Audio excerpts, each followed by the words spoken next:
Welcome to top headlines. ప్రపంచ ఆదివాసీ దినోత్సవం సందర్భంగా విజయవాడలోని తుమ్మలపల్లి కళాక్షేత్రంలో ఏపీ ప్రభుత్వం తరపున వేడుకలు నిర్వహించారు. ఈ కార్యక్రమానికి సీఎం చంద్రబాబు ముఖ్య అతిథిగా హాజరయ్యారు. ఆదివాసీ మహిళలతో కలిసి సీఎం చంద్రబాబు నృత్యం చేశారు. అనంతరం డప్పు వాయించి గిరిజనుల్లో ఉత్సాహం నింపారు. ప్రపంచ ఆదివాసీ దినోత్సవంగా జరుపుకోవాలని నిర్ణయించారు. అక్కడి నుంచి మీరు చూస్తే చాలా సంవత్సరాలుగా మనం జరుపుకోలేకపోయాం. తెలుగుదేశం ప్రభుత్వం వస్తానే నేను ఆ రోజు ఆదివాసీ దినోత్సవాన్ని జరపాలని ముందుకొచ్చి జీవో నెంబర్ 127 3/8/2018లో రాష్ట్రంలో ప్రతి సంవత్సరం ఆదివాసీ దినోత్సవాన్ని జరుపుకోవాలనుకున్నాం, జరిపాం. కానీ ఇటీవల కాలంలో ఇది కూడా జరపకుండా నిలిపేశారు. మళ్లీ ఈ సాంప్రదాయానికి శ్రీకారం చుట్టిన పార్టీ ఎన్డీఏ తెలుగుదేశం పార్టీ అని చెప్పి కూడా నేను మీకు తెలియజేస్తున్నా. ఈరోజు మన దేశానికే రాష్ట్రపతి ద్రౌపది ముర్ము గారు ఉండడం మనందరికీ గర్వకారణం.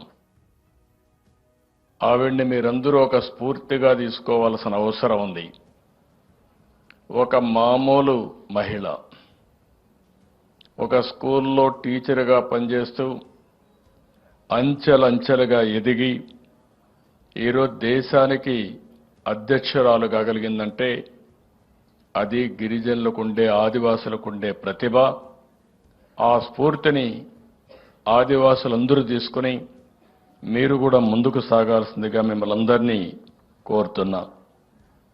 ఆదివాసులు అనగానే శౌర్యం, సహజ ప్రతిభ, నైపుణ్యం కలిగిన వ్యక్తులు, ప్రకృతిని ఆరాధించేవాళ్ళు. ఇప్పుడే ఏకలవ్యుడు ఇక్కడే ఫోటోలు కూడా తీసుకున్నా. ఏకలవ్యుడు నిషిద ట్రైబ్.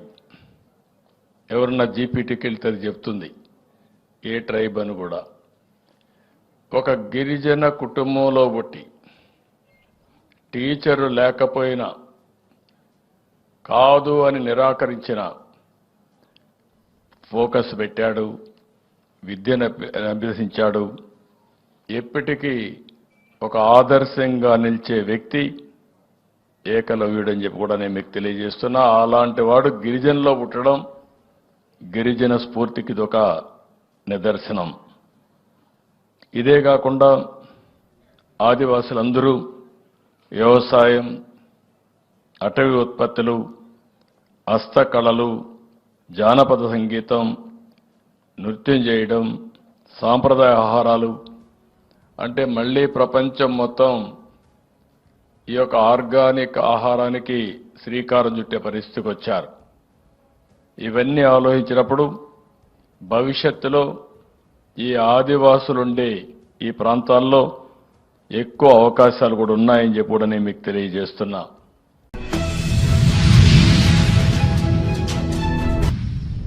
తెలంగాణ ముఖ్యమంత్రి రేవంత్ రెడ్డి అమెరికా పర్యటనలో బిజీగా గడుపుతున్నారు. పలు కంపెనీల ప్రతినిధులతో చర్చలు జరిపి రాష్ట్రానికి వచ్చి పెట్టుబడులు పెట్టాలన్నారు. రాష్ట్రానికి వస్తే తగిన మౌలిక సదుపాయాలు కల్పిస్తారని చెప్పి రాయితీలు ఇస్తున్నారు. సీఎం రేవంత్ రెడ్డితో పాటు మంత్రులు శ్రీధర్బాబు, కోమిటిరెడ్డి వెంకటరెడ్డి, రాష్ట్ర ప్రభుత్వ ప్రధాన కార్యదర్శి శాంతికుమారి, ఇతర ఉన్నతాధికారులు అమెరికా పర్యటనలో ఉన్నారు. ఈ సందర్భంగా ముఖ్యమంత్రి రేవంత్ రెడ్డి ప్రఖ్యాత అడోబ్ సిస్టమ్స్ సీఈఓ శంతరు నారాయణతో భేటీ అయ్యారు.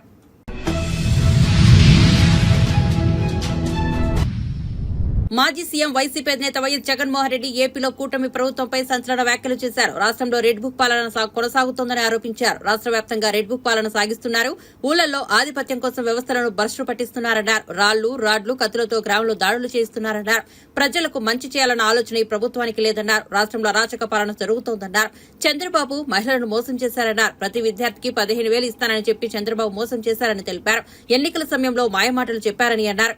మన ప్రభుత్వమే ఉంటే ఇప్పటికే అందరికీ రైతు భరోసా ఉండేదని వైఎస్ జగన్ అన్నారు. నంద్యాల జిల్లా సీతారామపురంలో మృతి చెందిన వైఎస్ఆర్సీపీ కార్యకర్త సుబ్బారాయుడు కుటుంబాన్ని పరామర్శించేందుకు వెళ్లారు. పరామర్శ అనంతరం మీడియాతో మాట్లాడారు.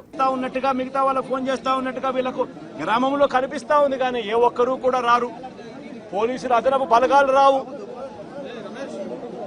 సాక్షాత్తు పోలీసుల సమక్షంలో ఇదే సీతారాంపురం అనే ఇదే గ్రామం జిల్లా కేంద్రమైన నంద్యాలకు కేవలం 15 కిలోమీటర్ల దూరంలో ఉంది.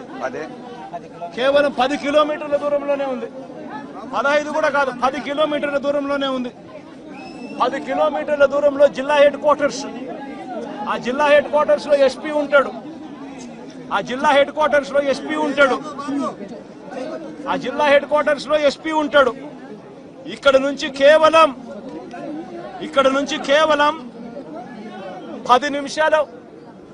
10 నిమిషాల దూరంలోనే డిఎస్పీ ఆఫీసు.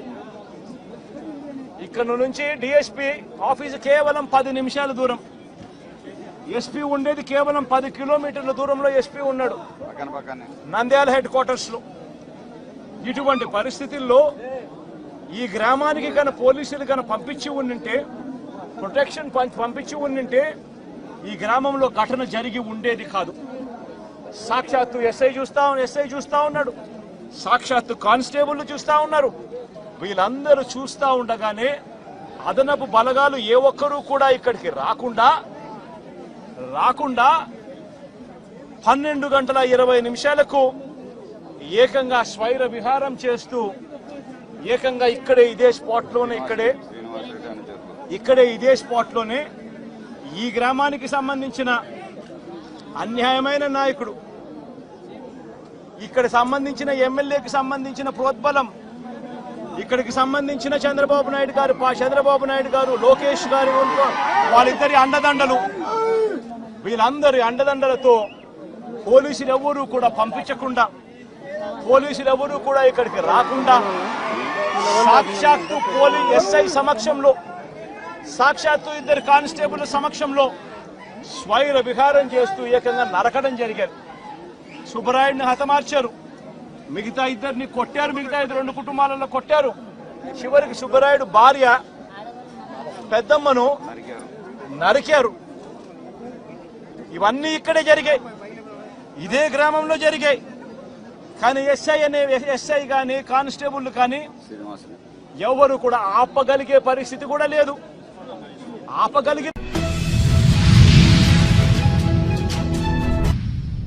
ఏపీలో వైసీపీకి వర్ష షాకులు తగులుతున్నాయి. ఆ పార్టీకి చెందిన పలువురు నేతలు రాజీనామా బాట పడుతున్నారు. పిఠాపురం మాజీ ఎమ్మెల్యే పెండం దొరబాబు రాజీనామా చేసిన 48 గంటల్లో మాజీ ఎమ్మెల్యే పార్టీకి గుడ్ బై చెప్పారు. ఏలూరు జిల్లాకు చెందిన మాజీ డిప్యూటీ సీఎం ఆళ్ల కాళీకృష్ణ శ్రీనివాస్ వైసీపీకి రాజీనామా చేశారు. వ్యక్తిగత కారణాలతో రాజీనామా చేస్తున్నట్లు తెలిపారు. ఏలూరు జిల్లా అధ్యక్ష పదవితో పాటు నియోజకవర్గ ఇన్ఛార్జ్ పదవికి కూడా రాజీనామా చేస్తున్నట్లు ప్రకటించారు. ఈ మేరకు పార్టీ అధినేత వైఎస్ జగన్ కు రాజీనామా లేఖను పంపించారు. జగన్ మంత్రివర్గంలో ఆళ్ల నాని వైద్య ఆరోగ్య శాఖ మంత్రిగా డిప్యూటీ సీఎంగా పనిచేశారు. అయితే ఇటీవల జరిగిన అసెంబ్లీ ఎన్నికల్లో టీడీపీ అభ్యర్థి బడేటి రాధాకృష్ణ చేతిలో ఓటమి పాలయ్యారు. అప్పటి నుంచి పార్టీ కార్యకలాపాలకు దూరంగా ఉంటున్నారు. ఇప్పుడు ఏకంగా పార్టీని వీడుతున్నట్లు ప్రకటించారు.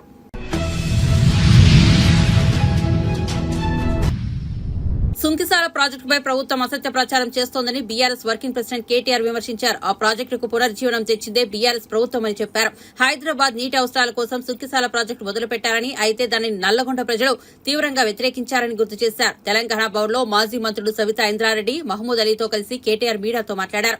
నాగార్జున సాగర్ లో డెడ్ స్టోరేజ్ ఉన్న హైదరాబాద్ కు నీటి కష్టాలు రాకూడదని ఈ ప్రాజెక్టు చేపట్టామన్నారు. హైదరాబాద్ తో పాటు చుట్టుపక్కల గ్రామాలకు సాగు, త్రాగునీటి కోసం సుంకిసాల ఉపయోగపడుతుందని చెప్పారు. ప్రధాన ప్రతిపక్షంగా ముఖ్యంగా ఈ ప్రాజెక్టును ముందుకు తీసుకుపోయిన పార్టీగా మా అందరి మీద ఉందని మేము అనుకుంటాం. హైదరాబాద్ తాగునీటి అవసరాల కోసం ఈ ప్రతిపాదన కొత్తది కాదు. హైదరాబాద్ తాగునీటి అవసరాలు భారతదేశంలో ఉన్న మహానగరాల్లో వేగంగా ఎదిగి మొత్తం ఒక విశ్వనగరంగా ఎదిగే సత్తా ఉన్న నగరం హైదరాబాద్ అనే సంకల్పంతో గతంలో కోట్ల విజయభాస్కర్ రెడ్డి గారు ముఖ్యమంత్రిగా ఉన్నప్పుడు 91, 92 ఆ ప్రాంతంలో అనుకుంటా ఈ ప్రాజెక్టుకు ఆనాడు ప్రతిపాదన చేయడం జరిగింది అప్పటి కాంగ్రెస్ ప్రభుత్వం. తదనంతరం ఈ ప్రాజెక్టుకు శంకుస్థాపన కూడా జరిగింది. జరిగితే అప్పుడు నల్గొండ జిల్లా రైతులు మా సాగునీటి అవసరాలు తీరకుండా కృష్ణా జలాలను మీరెట్లా తీసుకొని పోతారు తాగునీటి కోసం హైదరాబాద్ కోసం అంటూ ఆనాడు పెద్ద ఎత్తున ఆందోళన చేసినారు. పోలీస్ కాల్పులు కూడా జరిగినాయి. జరిగితే ఆ రోజుల్లో రైతులు చాలామంది గాయపడ్డారు. అక్కడ జరిగిన ఘర్షణల్లో నాకు గుర్తున్నంత వరకు సబ్జెక్టు కరెక్షన్ ఒక సబ్ ఇన్స్పెక్టర్ కూడా చనిపోయాడు. అంత బీభత్సమైన పోరాటం ఆనాడు నల్గొండ జిల్లాలో జరిగింది. దాంతో ఇంత ఘర్షణ జరిగిన తర్వాత, ఇంత గొడవ జరిగిన తర్వాత ఆ పథకం మొత్తంగా అటకెక్కింది, మర్చిపోయారు. తర్వాత మళ్ళీ చంద్రబాబు నాయుడు గారు ముఖ్యమంత్రిగా ఉన్నప్పుడు ఏఎంఆర్పి అనే ప్రాజెక్టును పూర్తి చేశారు. ఎలిమినేటి మాధవరెడ్డి గారి పేరు మీద ప్రాజెక్టు పెట్టి దాన్ని పూర్తి చేసినప్పుడు మళ్ళీ తాగునీరు హైదరాబాద్కి ఇవ్వాలి సుంకిశాల నుండి అనే ప్రతిపాదన మళ్ళీ మీదకి వచ్చింది.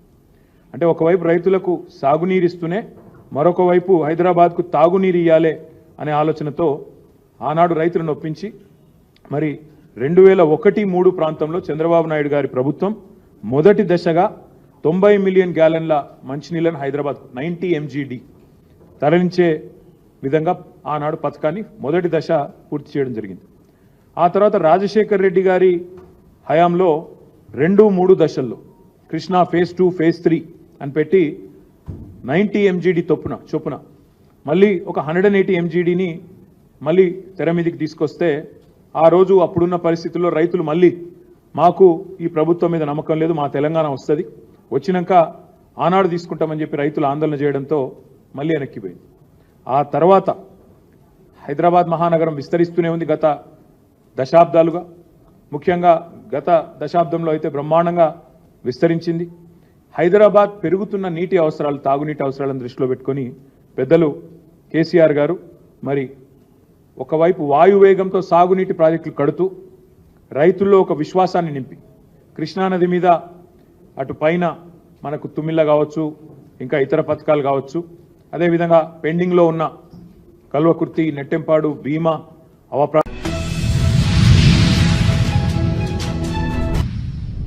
రవాణా శాఖలో ప్రక్షాళనకు మంత్రి మండిపల్లి రాంప్రసాద్ రెడ్డి కీలక ఆదేశాలు జారీ చేశారు. రవాణా శాఖ ఉన్నతాధికారులతో శుక్రవారం నాడు మంత్రి రాంప్రసాద్ రెడ్డి ఏపీ సచివాలయంలో సమీక్షా సమావేశం నిర్వహించారు. ఈ సమావేశంలో పలు అంశాలపై మంత్రి చర్చించారు. రవాణా శాఖలో కొందరు అధికారుల తీరుపై ఆగ్రహం వ్యక్తం చేశారు. రవాణా శాఖలో కొందరు అధికారులు చేతువాటం ప్రదర్శిస్తున్నారని హెచ్చరించారు. ప్రభుత్వ ఆదాయానికి గండి కొడుతూ అవినీతి అక్రమాలకు పాల్పడుతున్నారని సీరియస్ అయ్యారు. గత 5 ఏళ్లలో చౌక బియ్యం కాకినాడ పోర్టుకు అక్రమంగా తరలి వెళ్లాయని ఆరోపించారు.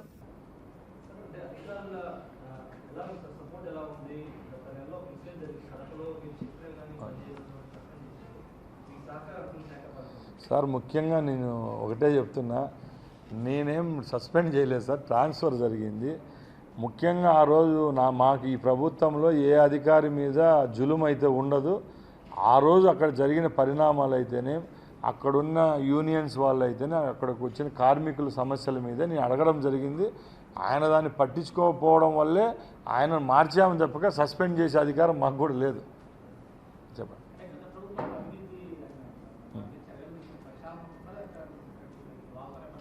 సార్. ముఖ్యంగా ఏదో నాలుక నోరుందని చెప్పి మాట్లాడడం నాకు ఇష్టం లేదు.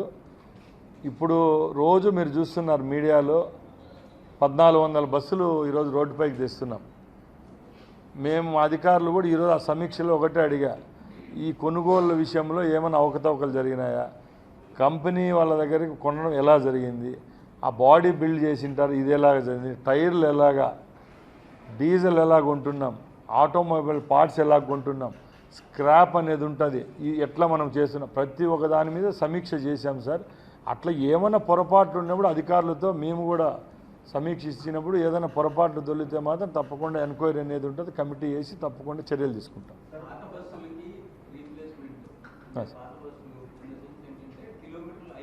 అవును సార్.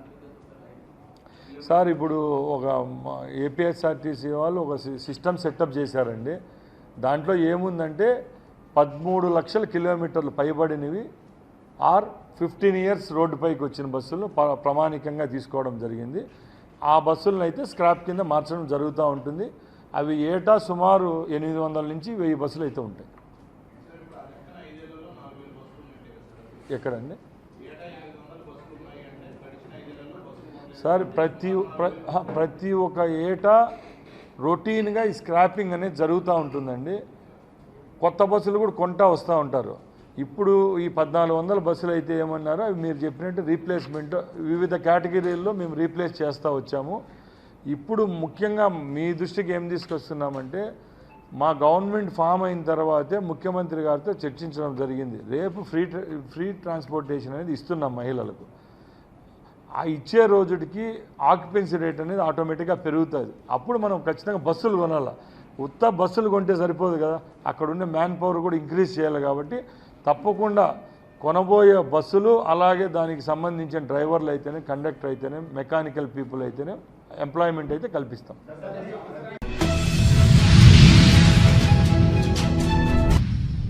జీహెచ్ఎంసీ పరిధిలోని ప్రజలకు నాణ్యమైన విద్యుత్ సరఫరా చేయాలని మల్లుబట్టి విక్రమార్క ఎస్పీడీసీఎల్ అధికారులను ఆదేశించారు. ఈ మేరకు ఆయన మింట్ కాంపౌండ్ లో ఈ వ్యాఖ్యలు చేశారు. వర్షాకాలాన్ని దృష్టిలో పెట్టుకుని విద్యుత్ అధికారులు అప్రమత్తంగా ఉండాలని, అలాగే అన్ని ప్రాంతాల్లో సిబ్బందిని అప్రమత్తం చేయాలని సూచించారు.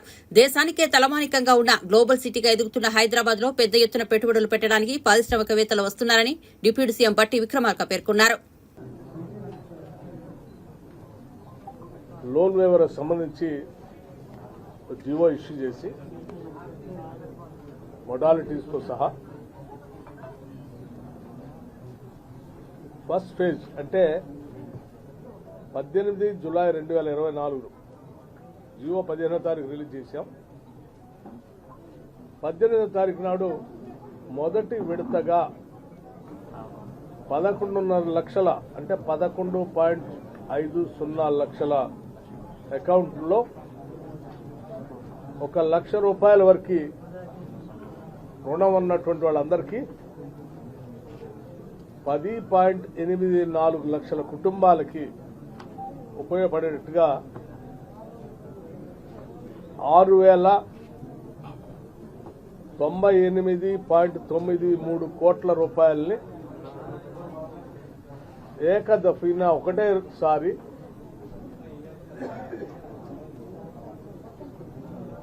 లోన్ వేవర్కి సంబంధించిన నిధులను రిలీజ్ చేయడం జరిగింది వారి అకౌంట్లో. అలాగే మరలా రెండవసారి ఇన్స్టాల్మెంట్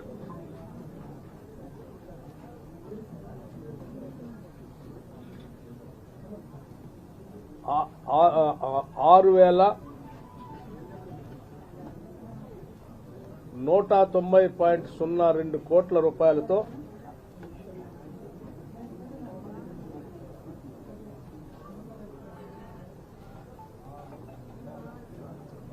మరొకసారి జూలై మాసంలోనే రెండో విడత రిలీజ్ చేయడం జరిగింది.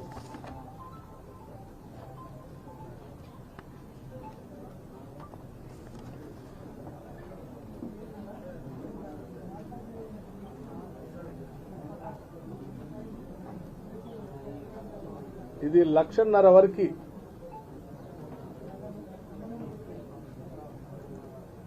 రుణం ఉన్నటువంటి వాళ్ళందరికీ నేరుగా వారి అకౌంట్లోకి డబ్బులు ట్రాన్స్ఫర్ చేసేటువంటి విధానాన్ని చేయటం జరిగింది.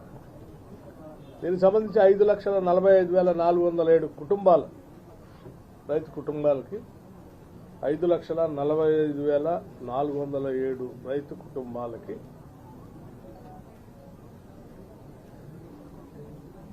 నేరుగా చేరేటట్టుగా చేయటం జరిగింది.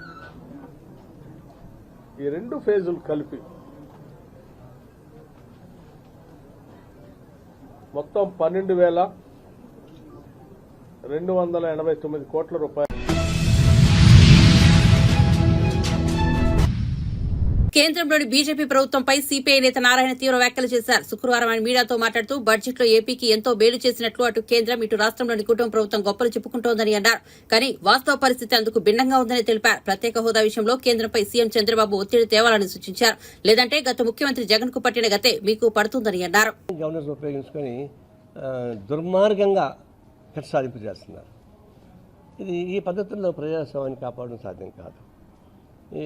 దీనిపైన కేంద్ర ప్రభుత్వం తీసుకోవాల్సిన నిర్ణయాలు ఒకటి ఉందంటే గవర్నర్కి మీరు పెత్తనం ఇవ్వబాకండి. ఎలక్టెడ్ గవర్నమెంట్స్ ఉన్నాయి, ఎలక్టెడ్ గవర్నమెంట్స్ క్యాబినెట్ ఉంది, దాని నుంచి మీరు చర్చించండి. ప్రతిపక్షాలు ఉన్నాయి, చర్చించుకోండి. అంతేగాని మీ ప్రతిపాదన మాకు సంబంధం అనిపిస్తుంది పక్కన పడేస్తే కుదరదు. ఇప్పుడు పాండిచేరి లెఫ్టినెంట్ గవర్నర్ ఉంది, అసెంబ్లీకి సంబంధం లేకుండా వాళ్ళు అన్నీ ఆపేస్తున్నారు వాళ్ళు ఇచ్చినట్టుగా. ఢిల్లీ ఉంది, ముఖ్యమంత్రిని తీసుకొని జైల్లో పెట్టి లెఫ్టినెంట్ గవర్నర్ పరిపాలిస్తారు రాష్ట్రాన్ని. అంటే అన్ని బిల్లు ఆపేస్తున్నారు. ఒక విధంగా చెప్పాలంటే ఎలక్టెడ్ గవర్నమెంట్ని ధ్వంసం చేసేటువంటి పద్ధతుల్లో అంటే మీకు వ్యతిరేకం ఉంటే అనుకూలంగా జోలికి పోరు. ఇప్పుడు కేజ్రీవాల్ మోడీకి నమస్కారం పెట్టేసారనుకో ఆయన బయట ఉంటాడు, లోపల ఉండడు. అట్లాంటి ఎంతమంది లేరు? 1,000 కోట్ల రూపాయల అవినీతి పాల్పడిన వాళ్ళందరూ కూడా బెయిల్ పైన ఉన్నారు కదా, దయాదక్షిణ పైన. కాబట్టి ఇది ఒక కక్షపూరిత వైఖరితోటి బడ్జెట్తో సహా కేటాయింపుల్లో అన్యాయం చేస్తూ ఉన్నారు. దీన్ని ఎదుర్కోవాల్సిన అవసరం ఉంది. ఎదుర్కోవాలంటే ఎట్లా ఎదుర్కోవాలి? న్యాయబద్ధంగా ఎదుర్కోవాలా? న్యాయబద్ధంగా ఎదుర్కోవాలంటే మన తెలుగు రాష్ట్రాలు ఉన్నాయి, ప్రతిపక్షమే లేదు, అంత అధికారపక్షమే. ఆంధ్రప్రదేశ్లో ఇద్దరు వాళ్ళ పక్కే ఉన్నారు. జగన్ ఆయన పక్కే ఉన్నాడు, చంద్రబాబు ఆయన పక్కే ఉన్నాడు.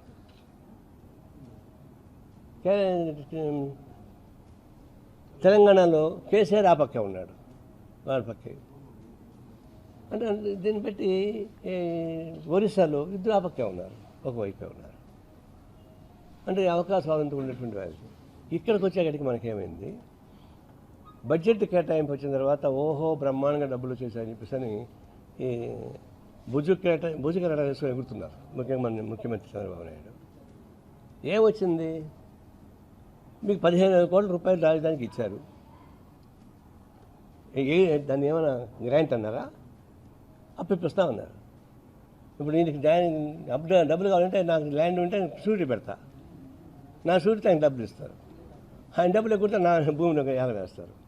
అట్లాంటి షూరిటీ వాళ్ళకి ఇచ్చింది. అప్పుగా ఇచ్చారు చెప్తే వాళ్ళేమి గ్రాంట్కి ఇవ్వలే.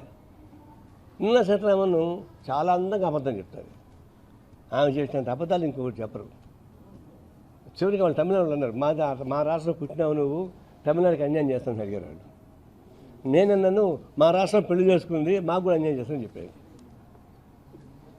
ఎందుకంటే ఇప్పుడు ఇచ్చిన డబ్బుల్ని అప్పుల్ని గ్రాంట్గా ఇవ్వకుండా అప్పులని చెప్పేసి నేను బ్రహ్మాండంగా ఇచ్చామని చెప్తున్నారు. మనం అడిగింది ఏంటి? చంద్రబాబు నాయుడుతో సహా అంతా అడిగింది ఏంటంటే మాకు ప్రత్యేక హోదా.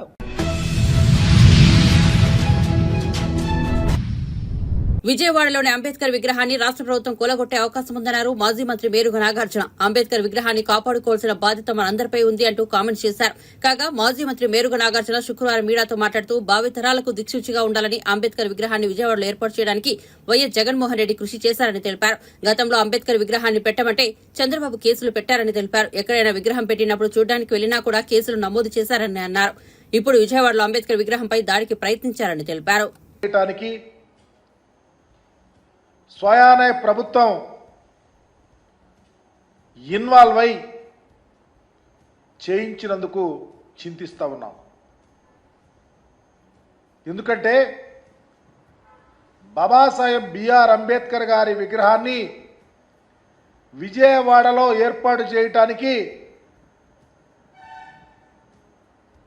దానికన్నా ముందు చాలా కథ ఉంది ఈ రాష్ట్రంలో.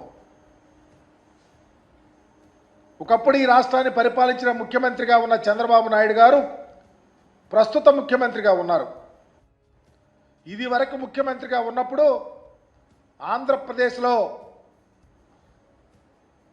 అంబేద్కర్ గారి విగ్రహం పెట్టండి అని అడిగితే కేసులు, ఎక్కడో ముళ్ళ పొదల్లో పెడుతున్నామని చెప్తే చూస్తానికి వెళ్తే కేసులు, చివరికి ఆ ప్రభుత్వంలో మీ కులంలో ఎవరైనా పుట్టాలనుకుంటారా అన్న సన్నివేశాలు, అంబేద్కర్ భావజాలం మీద దాడులు, అఘాయిత్యాలు, అమానుషాలు కోకొల్లులుగా చూశాం. ఈరోజు విజయవాడ నడిబొడ్డున బాబాసాహెబ్ అంబేద్కర్ గారి విగ్రహం పెట్టే స్థలాన్ని తెలుగుదేశం పార్టీ అధికారంలో ఉన్నప్పుడు అప్పళంగా దాన్ని అమ్ముకొని వారికి అప్పగించాలని కుట్రలు చేస్తే దాని మీద ఎన్నో ఉద్యమాలు జరిగిన నేపథ్యం. అలాంటి ప్రిడామినెంట్ ప్లేస్ని ఈ రాష్ట్రానికి ముఖ్యమంత్రిగా జగన్మోహన్ రెడ్డి గారు ఉన్నప్పుడు స్వయాన ఎవ్వరూ అడగకుండా వారికి వారే ఈ కోట్ల ఖరీదు చేసే మహనీయులు నడియాడినటువంటి ఒక గొప్ప ప్రాంతాన్ని, అంబేద్కర్ స్మృతివనాన్ని ఏర్పాటు చేసుకోవటానికి తీర్మానించి ముందుకు రావటం ముదాఫం. తద్వారా ఆంధ్రప్రదేశ్ చరిత్రలో మున్నెన్నడూ లేనటువంటి బాబాసాహెబ్ బిఆర్ అంబేద్కర్ గారి యొక్క విగ్రహాన్ని 125 అడుగుల విగ్రహంతో పాటు 81 అడుగుల పెడస్టల్తో 201 అడుగు ఎత్తున్నటువంటి మేలిమైనటువంటి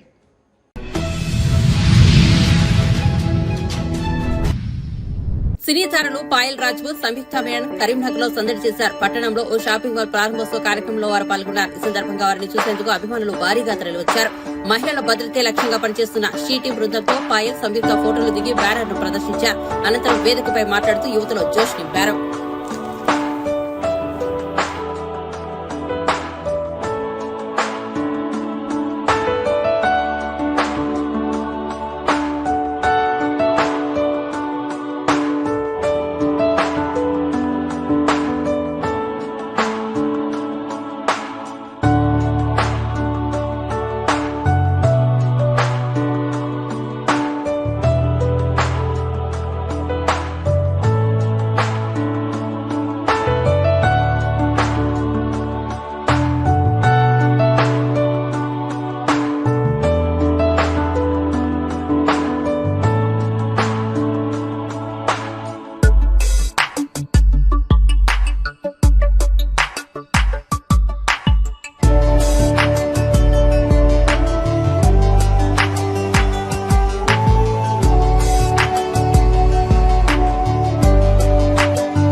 స్వయంభూ అండ్ ఇంకోటి బెల్లంకొండ శ్రీనివాస్ గారితో ఒక మూవీ చేస్తున్నాము.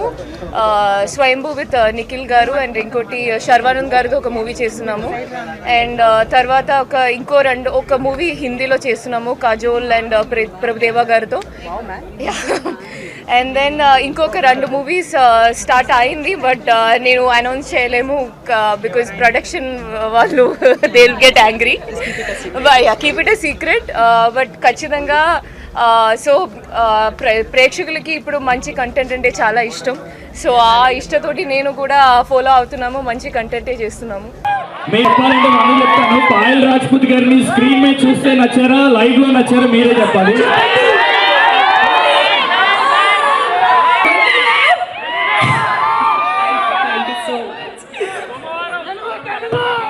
తెలుగు సో RX 100 లో ఇందు నచ్చిందా ఆర్ మంగళవారంలో శైలు నచ్చిందా?